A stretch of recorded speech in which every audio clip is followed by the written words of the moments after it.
മറ്റേത് മനസ്സിലായില്ലോ, bike taxi, Rapido, bus. Rapido അപ്പൊ ഞാൻ വിളിച്ചു വന്നത്. ശരി, വണ്ടിക്കൂലി 200. 200 പൂര കത്തുമ്പോ വായ ഒട്ടുന്നോളാം. വേണ്ട, എനിക്ക് കാശായിട്ട് തന്നെ വേണം. എടീ വീട്ടിൽ പോ, ഞാൻ കൊടുത്തോളാം കാശ്. എന്നെ അപ്പുറത്തെ അല്ല എവിടോട്ടാ വിടേണ്ടത്? അപ്പുറത്തെ ജോലിശാലയില്ലയോ, അങ്ങോട്ട് ഇറക്കിയാൽ മതി. അവിടെ എന്തുവാ? ഇവക്കെ ഒരു കല്യാണാലോചന വന്ന് അതൊന്ന് നോക്കാൻ വേണ്ടി. ഇവക്ക് ഇഷ്ടമാണോ? അവക്ക് ഇഷ്ടമായോണ്ടല്ലേടാ പൊട്ടാ പോയി നോക്കിക്കുന്ന. എടാ പിന്നെ നമ്മുടെ ഈ റിലേഷൻ ഇത് തേപ്പെന്നെയാണ്. എന്തോ ഒരു നെഗറ്റീവ്. അയ്യോ റേപ്പിടോ 10 മിനിറ്റ് ഇവിടെ നിൽക്കുക, അനുപ്പോരാ. വാ വാ. എന്തുവായി? 10 പേര് മോളെ വിളിച്ചായിരുന്നു. മോള് പറഞ്ഞ കല്യാണം ഫിക്സ് ആക്കിക്കോളാൻ പറഞ്ഞു. പിന്നെ അവക്ക് ഒരു ചെറിയ പ്രണയം ഉണ്ട്.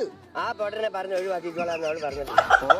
എനിക്ക് ഒന്നും കൂടെ ആ പൊട്ടനെ പറഞ്ഞു ഒഴിവാക്കിക്കോളത് പറഞ്ഞിട്ട്. നീ വണ്ടി എടുക്കടാ റാപ്പിട മോനെ. നീ വണ്ടി എടുക്കടാ റാപ്പിട മോനേന്ന്. എന്റെ പൊന്നു.